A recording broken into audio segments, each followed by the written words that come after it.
चलो देखो, बहुपदों के लिए भाग एल्गोरिदम, हम लोग इससे पहले एल्गोरिदम से परिचित हैं। एल्गोरिदम है क्या चीज? यूक्लिड का एल्गोरिदम पढ़े थे ना, जिसे हम यूक्लिड का भाग लेमा कहते थे, मोसो निकालते थे, लेकिन किस विधि के द्वारा? भाग विधि के द्वारा।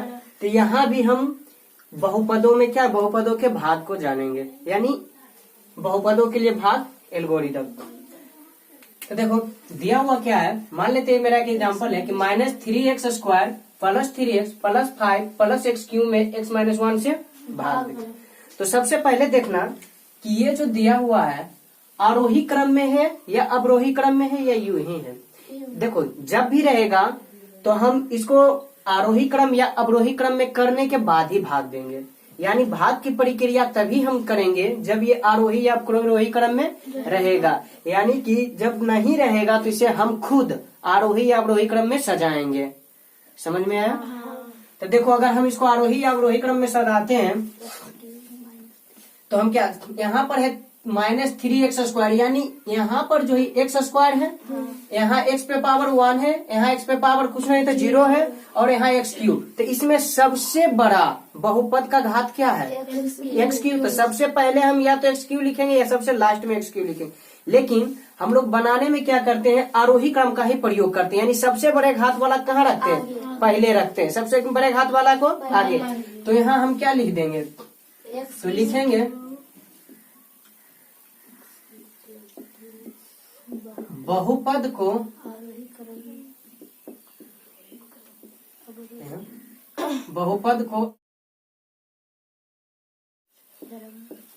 क्रम में सजाने पर, अगर हम सजाते हैं तो x³ मेरा आएगा पहले। यहाँ देखना x³ मेरा प्लस में है तो आगे आया तो प्लस को दिखाना जरूरी नहीं। फिर x² थी माइनस में है तो -3x² + 3x का +5। ये मेरा क्या हो गया? आरोही क्रम का मतलब क्या होता है? बढ़ते क्रम, यानी छोटा से बड़ा, और अवरोही क्रम मतलब बड़ा से छोटा यानी घटते क्रम।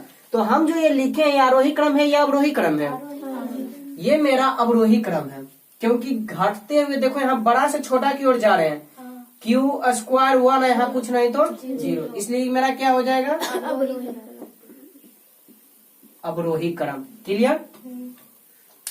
तो बहुपद को अवरोही क्रम में जाकर x-1 से भाग दिया। तो यहाँ मेरा क्या आ जाएगा? x-1। अब देखो भाग की जो विधि होती है वो हमारे चर के अनुसार से होती है। किसके अनुसार से होते हैं? चर के अनुसार से। यहाँ पर अगर हम देखें तो यहाँ x-1 है, और यहाँ पर देखें पहला जो है मेरा x³ है। तो भाग देने के लिए सबसे पहले ही ध्यान देना कि ये इसको हम कहते क्या है? भाज्य, इसको भाजक, ठीक ना। यहाँ पर जो होगा इसका घात हमेशा इसके घात से क्या होना चाहिए? बड़ा होना चाहिए, यानी इसका घात जो है हमेशा बड़ा होना चाहिए और इसका घात छोटा, या दोनों बराबर भी हो सकता है, या दोनों बराबर, क्योंकि अगर मान लिया जाए हम सिंपल भाषा में बोले तो 2 से 2 में भाग लगता है ना, यानी बराबर भी हो सकता है। 2 से 3 में भी भाग दे सकते हैं ना, बड़ा भी हो सकता है, लेकिन क्या 2 से 1 में दे सकते हैं? अगर देंगे तो वो पॉइंट में आएगा, लेकिन पॉइंट में हमको यहाँ लेने का कोई जरूरत नहीं होती। तो कहने का मतलब या तो बराबर होना चाहिए या बड़ा होना चाहिए, किसको? भाज्य को, ठीक ना। तो यहाँ देखो x पे पावर 1 है और यहाँ 3, तो क्या बड़ा है? तो बड़ा है तो भाग होगी, पहला क्लियर। दूसरी बात, हम लोग जानते हैं कि देखो हम जो भागफल लेते हैं उसको इससे गुना करके यहाँ लिखते हैं ना। ये x-1 है, इससे भाग दे रहे हैं x³ -3x² + 3x + 5 में, ठीक ना। तो हम सबसे पहले क्या देखते हैं कि इसका घात, यानी इसका डिग्री और इसका डिग्री दोनों या तो बराबर होना चाहिए या इसका डिग्री बड़ा होना चाहिए। क्लियर? तो ये बड़ा है तो भाग लगेगा। अब हम क्या करते हैं, इस यहाँ पर ही जो लेते हैं उसको इससे गुना करके इसमें घटा देते हैं, या फिर कटता है तो काट देते हैं, वही करते हैं ना। तो यहाँ पर जो भी लेंगे इसको इस फॉर्मेट के द्वारा, यानी कि पावर क्या हो जाएगा? जुट जाएगा। समझ में आया? तो अब देखना यहाँ 1 है यहाँ 3 है, गुना करेंगे पावर जुटेगा। तो सोचो x का पावर कितना ले जो कि 3 के बराबर आ जाए, 2 लेंगे ना। तो सबसे पहले यहाँ भी x यहाँ भी x, तो लेंगे क्या x। एक एक चीज को समझते जाना, ठीक ना। फॉर्मूला याद है ना, x a to the power m into a to the power m equal to a to the power m plus m, क्योंकि बेस बराबर है, समान है और पावर डिफरेंट है। देखना यहाँ पर, तो यहाँ पर ही x यहाँ भी x, तो x ही लेंगे क्योंकि x x गुना करेंगे तभी x होगा। यहाँ 1 और लाना है 3, तो कितना घट रहा 2। अब हम यहाँ घटने की बात क्यों कर रहे हैं, क्योंकि देखो अगर हम भाग देते हैं, सिंपल मान लिया जाए, तो यहाँ ये दोनों का गुना करते हैं ना, तो 2 दूनी 4। लेकिन यहाँ पावर में गुना नहीं करते, पावर को जोड़ देते हैं। समझ में आया? पावर को क्या करते हैं, जोड़ देते हैं। तो अगर हम यहाँ गुना दे रहे हैं तो हम ध्यान में रख के देते हैं कि यहाँ जो लिखेंगे उसके गुना से इसके बराबर या इससे छोटा आना चाहिए। उसी तरह यहाँ जो लेंगे उसमें ध्यान रखेंगे कि इसका पावर और इसका पावर जोड़ने के बाद तो इसके बराबर आ जाइए। क्लियर? तो इसलिए एक्स स्क्वायर लिए। किसी को प्रॉब्लम भी है कहीं पे भी नहीं ना। तो देखो अब इसको देखेंगे, इसको देखने की कोई जरूरत नहीं, गुना करने के वक्त हम इसको देखेंगे। लेकिन जब हम यहाँ पर ही लगा रहे हैं तो केवल यहाँ इसको देखेंगे, इस सबको भी नहीं देखेंगे। पहला इसको देखेंगे और ये दोनों को देखेंगे बस, और किसी को नहीं देखना। अब गुना करते हैं तो देखो ये x है और ये एक्स स्क्वायर है, तो हम जानते हैं और ये के बीच में गुना होता है। तो देखना यहाँ x माइनस 1 है और यहाँ एक्स स्क्वायर है, तो इसका गुना इसके साथ और साथ में इसके साथ, दोनों के साथ करेंगे ना। तो पहले इसके साथ करते हैं। तो देखो यहाँ x गुना एक्स स्क्वायर हम पहले से बता चुके हैं। पावर डिफरेंट रहने पे क्या करते हैं, जोड़ देते हैं। लेकिन उसके लिए कंडीशन है बेस सेम होना चाहिए। तो यहाँ देखो हमारा बेस सेम है ना, तो बेस तो ही रह जाएगा। पावर डिफरेंट रहने पे जोड़ते हैं, तो यहाँ कुछ ना है तो 1 छुपा है, तो 1 और 2, तो इसको क्या कर देंगे, जोड़ देंगे। x पे पावर 3 आ गया। अब इन दोनों का भी गुना करेंगे ना, तो देखो -1 अब गुना एक्स स्क्वायर। हम इससे पहले बता चुके हैं चिन्ह का गुना चिन्ह के साथ करते हैं, चिन्ह का गुना चिन्ह के साथ। तो देखना यहाँ माइनस और यहाँ प्लस, तो प्लस गुना माइनस। अरे कुछ ना है तो यहाँ प्लस छुपा हुआ रहेगा ना। देखो तो प्लस से गुना माइनस क्या हो जाएगा। दूसरी बात हम ये भी बता चुके हैं कि संख्या का गुना संख्या के साथ करते हैं। अब यहाँ कुछ ना है तो 1 छुपा हुआ है ना, तो बताओ 1 गुना 1। अब यहाँ पर फिर क्या बोले थे, अचर का गुना अचर के साथ। यहाँ कुछ ना है तो छुपा हुआ है ना x टू द पावर 0, तो अचर का गुना अचर जोड़। लेकिन जब सेम है तो वही लिख देंगे, सेम है तो वही। अब पावर को जोड़ देंगे, सेम है तो वही लिखेंगे लेकिन पावर को जोड़ देंगे। तो यहाँ x पे पावर 0 और यहाँ 2 जुटेगा। हाँ ऐसा मत कर देना कि यहाँ माइनस है तो इसका मतलब माइनस ना है। अगर जो ये है तो इसका पावर प्लस में होगा, लेकिन अगर ये है तो इसका पावर माइनस में होगा। दोनों में अंतर समझ में आता है? क्लियर हो ना।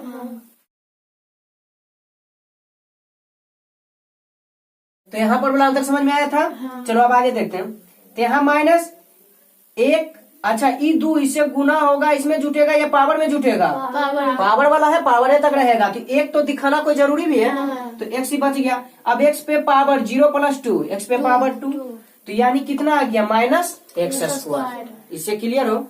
देखो तो अगर हम इसका गुना करेंगे x दोनों एक ही चीज है, तो x लिख दिए, इस पे पावर 1 और इस पे पावर 2, तो इसका मतलब हो जाएगा यहाँ प्लस माइनस और यहाँ प्लस, तो माइनस ही रह जाएगा। 1 गुना x² ही रह जाएगा। क्लियर? अब देखना हम 2 से अगर 5 में भाग दे रहे हैं तो 2 दूनी 4, यहाँ तक तो आ गए। अब बताना यहाँ पर आने के बाद हम क्या करते हैं, चिन्ह को चेंज करके करते हैं। जरूरी नहीं कि हम हर बार घटाएंगे ही, बहुत बार हम जोड़ते भी हैं। जैसे कि एग्जाम्पल देते हैं, अगर 2 में भागा देना है -5 को, जैसे कि इस तरह से भाग रहता होगा, -2 5/2 रहता है ना। चलो ये तो नहीं कटेगा तो इसमें थोड़ा मान लीजिए हम छोड़ देते हैं, तो हम इस तरह से -3 इसका लिखते हैं। प्रश्न यहाँ माइनस आया कैसे, तो फिर तो देखो क्या करते हैं। यहाँ अगर -6 है तो सबसे पहले ई माइनस है, तो हम पहले ही बता चुके हैं हम यहाँ वही लेंगे जो इसके बराबर आएगा या इससे छोटा आएगा। ई प्लस है तो बताओ माइनस तो लाना है हर हाल में, ई प्लस है इसका मतलब यहाँ माइनस लेना पड़ेगा।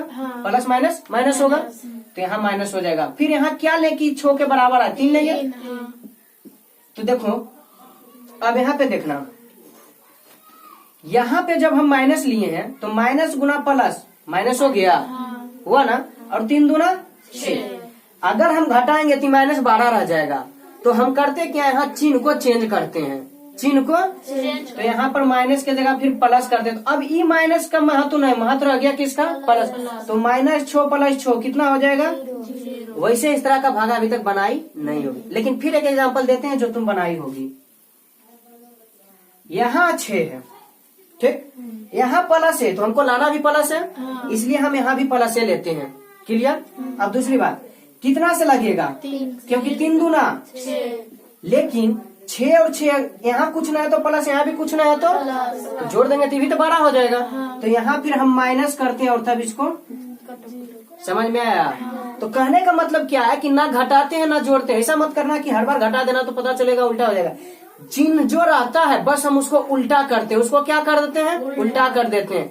इसके बाद पढ़ोगे समीकरण। समीकरण में देखोगे क्या कि वहाँ लिखना पड़ेगा, घटाने पे जोड़ने पे। यहाँ कुछ लिखना नहीं पड़ता है, लेकिन वहाँ फिर हमको लिखना पड़ता है। तो यहाँ देखो, यानी कि जब प्लस में था तो माइनस किए और माइनस में था तो प्लस। आखिर ऐसा क्यों किया, ऐसा इसलिए करते हैं ताकि मेरा जो यहाँ पर भागफल है वो सही ढंग से प्राप्त हो जाए। जैसे एक एग्जांपल देते हैं, मान लीजिए मेरा -6 ही होता तो यहाँ क्या आ जाता, -12 आता ना। अब -12 आ गया, फिर हमको लगाना पड़ेगा, कितना से लगाएंगे, फिर चूंकि माइनस तो है ही है ना, तो कुछ भी लेंगे तो माइनस। तो फिर इस तरह से करते करते क्या मेरा 6 6 12, फिर 12 12, अभी -24 होगा, 24 माइनस, इस तरह से बढ़ते चल जाएगा, कभी खत्म वो होगा। यही रीजन है, खत्म करने के लिए हम एक को प्लस लेते हैं तो दूसरा को माइनस, या पहला पर माइनस है तो दूसरा को। क्लियर हो यहाँ तक।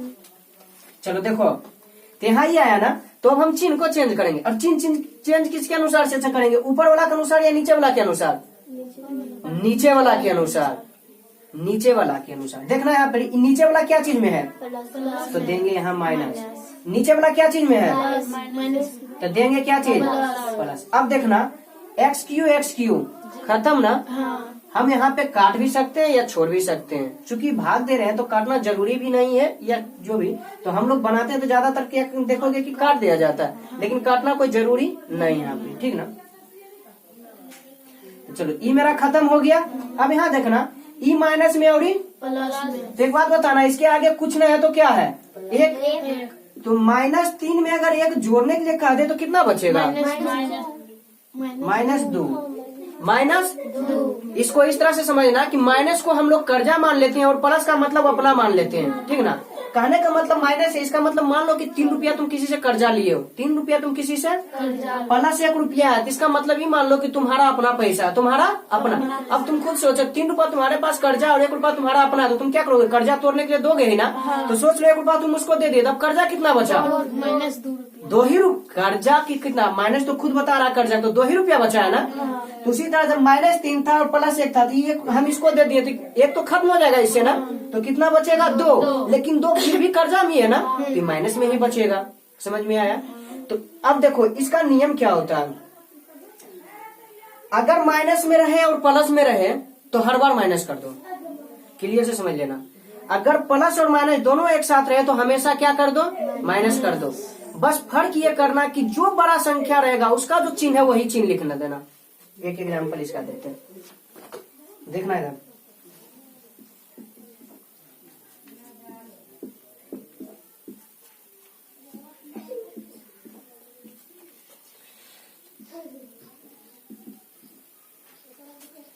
चार तरह का यहाँ पे क्वेश्चन है, इजी है। यहाँ कुछ नहीं है तो यहाँ क्या चीज है, प्लस है ना। दोनों प्लस में है तो कितना हो जाएगा, 4। एकदम ध्यान रख लेना कि जब दोनों प्लस में रहेगा तो हर बार हमको जोड़ना है। दोनों प्लस यहाँ चिन्ह दिखाने के लिए दे रहे हैं, ठीक ना। जब दोनों प्लस में रहेगा हर बार जोड़ना। यहाँ क्या है, दोनों माइनस के कितना होगा, -8। दोनों प्लस में रहे या दोनों माइनस में रहे हमेशा हम जोड़ेंगे ही। क्लियर हो। दोनों प्लस में रहे या दोनों माइनस में रहे हमेशा क्या करेंगे, फर्क क्या है कि अगर दोनों प्लस में है तो चिन्ह प्लस का देंगे और दोनों माइनस में है तो चिन्ह माइनस का देंगे। दोनों प्लस में था ना, जोड़े ही हैं। चिन्ह प्लस वाला था तो प्लस वाला दे दिए, दोनों माइनस में था तो चिन्ह माइनस वाला था तो माइनस दे दिए। लेकिन काम यहाँ भी क्या किए हैं, यानी कि ये दोनों क्वेश्चन में हम काम करेंगे जोड़ वाला। समझ में आया है। जरूरी नहीं कि 2 ही को, अगर 10 को भी इस तरह से दे दे और सब माइनस में रहे तो हम केवल और केवल जोड़ेंगे, और सब माइनस में है तो चिन्ह दे देंगे माइनस का। क्लियर हो।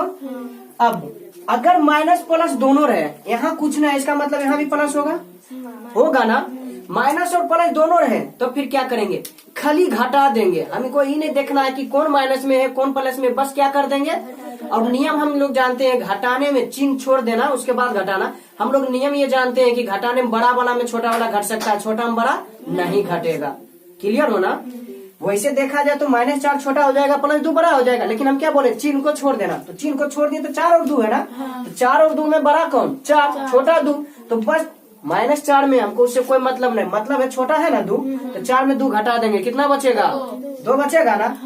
अब माइनस प्लस का देखेंगे, बताओ सबसे बड़ा इसमें क्या था, 4 था ना। सब चूंकि 4 में घटा, 4 का चिन्ह क्या है, तब यहाँ माइनस देंगे। यहाँ देखते हैं 4 और 2 है, और इस तरह को हम बनाते भी हैं। देखो इस तरह का हम लोग को दिया जाता है बनाने के लिए। 4 और 2 में बड़ा प्लस और माइनस दोनों चिन्ह है, कौन माइनस में है कौन प्लस में, हमको इससे कोई मतलब नहीं। तो प्लस माइनस है ना दोनों, तो 4 में 2 को घटा देंगे, क्योंकि 4 बड़ा और 2 छोटा, तो बड़ा में छोटा घटा देंगे तो कितना बचेगा, 2। अब हम देखेंगे कि बड़ा वाला जो है उसका चिन्ह क्या है। तो बड़ा वाला 4 है ना, इसका चिन्ह क्या है, तो यहाँ पर प्लस ही रहेगा। क्या समझ में आया। इस तरह रहेगा तो हम किस तरह से करेंगे, प्लस वाला रहे या माइनस वाला रहे, जब सब माइनस या सब प्लस तो काम जोड़ का, लेकिन चिन्ह माइनस वाला है तो माइनस देंगे, प्लस वाला है तो प्लस। अब दोनों मिलता जुलता रहे, प्लस और माइनस दोनों, तब क्या करेंगे, सिर्फ घटाएंगे, सिर्फ घटाएंगे, चिन्ह को छोड़ देंगे। उसके बाद जो बड़ा या छोटा रहेगा, बड़ा वाला में छोटा वाला घटाएंगे, और जो बड़ा वाला रहेगा चिन्ह उसी का देंगे। क्लियर हो ना। चलो अब एक चीज और इसमें आता है, थोड़ा वो भी बताते हैं, जब बता ही रहे हैं। -4 जोड़ 2 -6 जोड़ 8, प्लस माइनस दोनों मिला रहे लेकिन एक से ज्यादा रहे, तब क्या करेंगे, तब क्या करेंगे देखना। यही नियम, ये दोनों का नियम लगाएंगे। फर्क क्या है कि अलग अलग करेंगे। हम क्या करेंगे, ऐसा करेंगे, पहले प्लस वाला को ही जोड़ देंगे, तो 8 2 10 +2, फिर माइनस वाला को भी जोड़ेंगे, क्योंकि दोनों माइनस में है ना, तो फिर इसको भी जोड़ेंगे, तो 6 4 10, लेकिन इस बार माइनस रहने के कारण चिन्ह माइनस। अब प्लस माइनस दोनों आया तो केवल घटाएंगे, 10 में 10 गया 0। अब 0 ना तो प्लस में होता है ना माइनस में, इसलिए चिन्ह देने की कोई जरूरत ही नहीं। समझ में आ गया ना। तो जस्ट इसी बेसिस पे हम इसको अब देखेंगे। देखो यहाँ -3x² है, और यहाँ मेरा क्या रहा है, वैसे कहने का ही -x² था, लेकिन बन क्या चीज गया है, प्लस।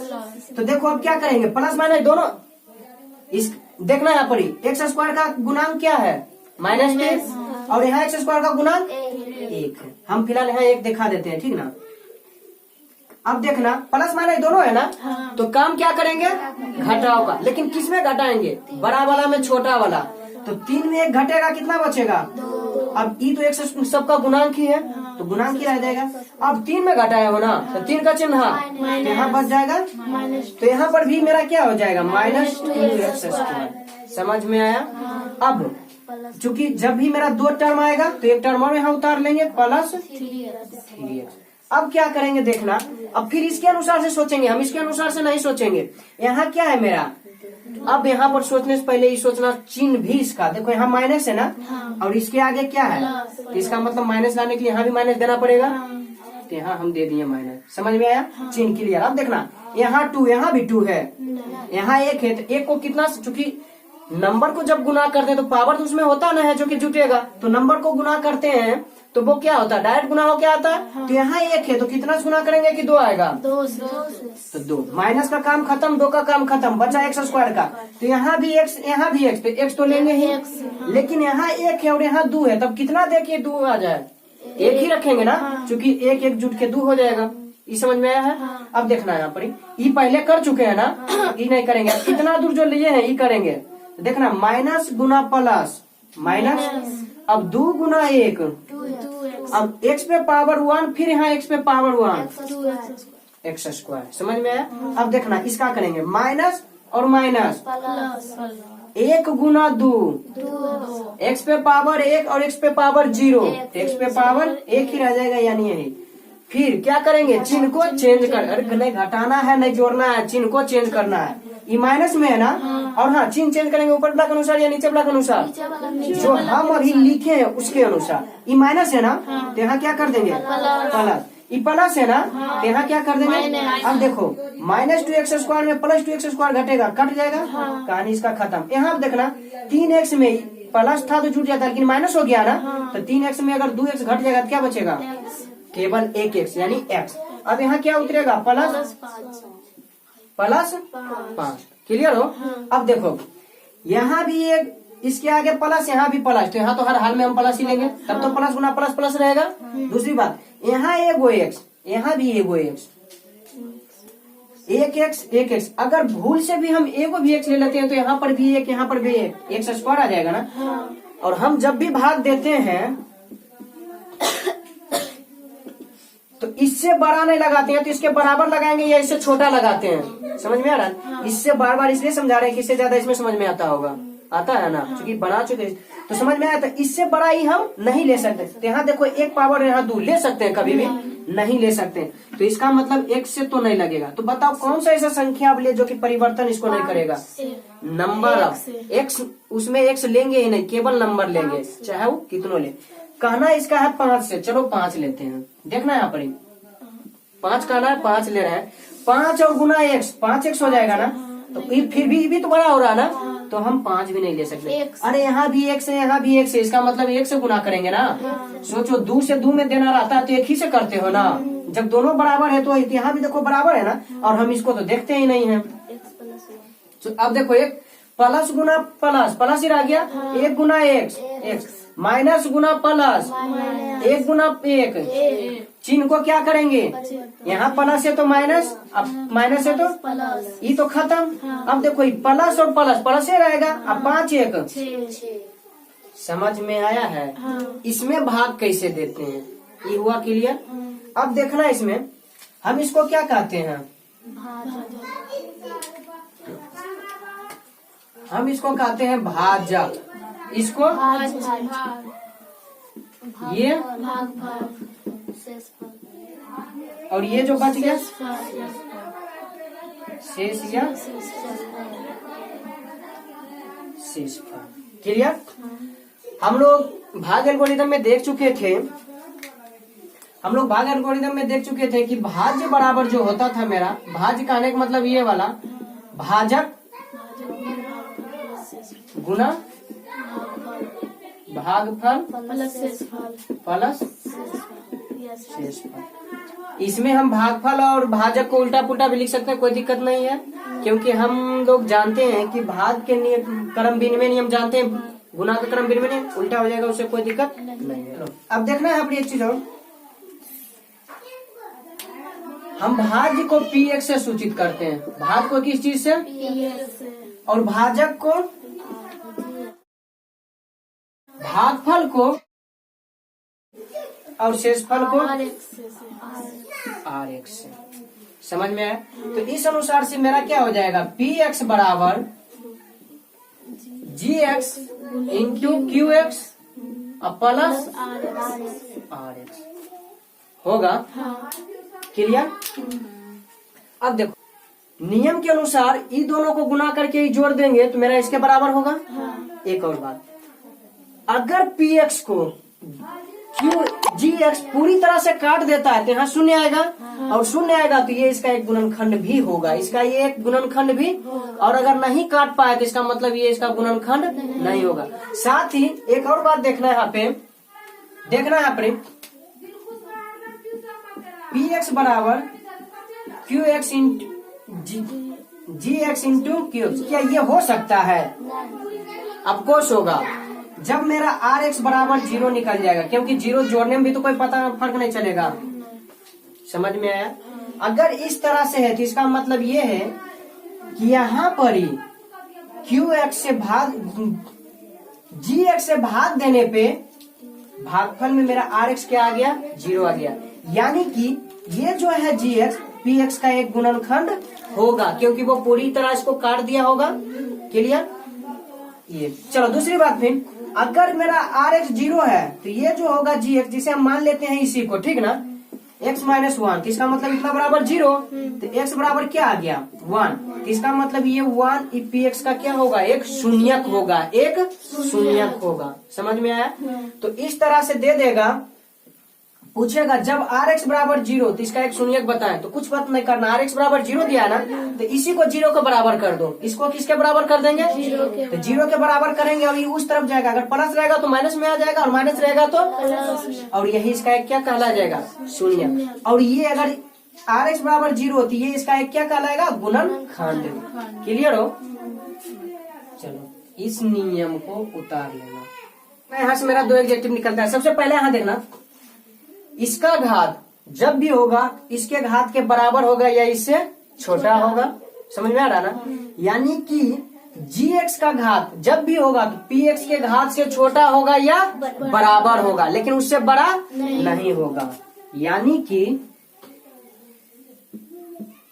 gx का घात छोटा होगा या फिर बराबर। देखना ये छोटा का चिन्ह है, ये बराबर का, लेकिन जब दोनों के एक साथ लिखते हैं तो ये एक बराबर का चिन्ह हट जाता है और दोनों के एक साथ इस तरह से लिखते हैं। समझ में आया ना? इसको इंग्लिश में लेस देन इक्वल टू बोलते हैं, क्योंकि इसका मतलब इक्वल टू और इसका मतलब लेस देन, तो दोनों को मिलाकर के लेस देन इक्वल टू बोलते हैं। ठीक ना? किससे? तो px के घात। ठीक। दूसरी बात, शेषफल का घात जब भी होगा तो इसके घात से क्या होगा? छोटा ही होगा। शेषफल का जब भी घात होगा तो इसके घात से छोटा ही होगा। समझ में आया ना? क्योंकि सोच लो, सॉरी हम इसका बात कर रहे हैं, इससे देखना, शेषफल का घात जब भी होगा तो इसके घात से क्या होगा? छोटा ही होगा। क्योंकि मान लो इसके घात के बराबर है, मान लेते हैं इसके घात के बराबर, तो एक बार में देकर के लगा सकते हैं ना। बड़ा होगा तो एक से ज्यादा बार में भी लगा सकते हैं, लेकिन छोटा होगा तभी तो नहीं लगाएंगे। जैसे कि यहाँ देख सकते हो, यहाँ 2 है, यहाँ 1 है, बड़ा था तो लगा दिए ना। यहाँ देखना, यहाँ भी एक बराबर था तो भी लगा दिए ना। यहाँ लेकिन देखना x पे पावर 0 यानी छोटा है ना, तभी तो नहीं लगाए हैं। तो यानी कि RX का घात केवल और केवल छोटा ही होगा। किसके घात से?